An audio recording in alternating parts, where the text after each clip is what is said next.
Alam mo ba na minsan, ang isang desisyon ng iilang tao lang ang nagbago ng buong kasaysayan ng mundo?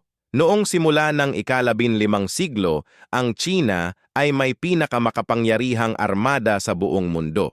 Ang mga barko ni Zheng He ay napakalaki, 4 beses na mas malaki kaysa sa mga barko ng mga Europeo. Nakarating na sila sa Africa bago pa man ipinanganak si Columbus. Kaya bakit hindi nila tinuloy? Sa loob ng palasyo sa Beijing, may nagaganap na digmaang pampulitika. Isang grupo ng mga opisyal na sumusunod sa Confucian na pag-iisip ay naniniwala na ang pakikipaglaban sa ibang bansa ay masama at walang silbi. Para sa kanila, ang China ay dapat manatili sa loob ng sariling hangganan. Nanalo sila. At pagkatapos ng tagumpay nila, ang mga barko ay hindi lang iniwan.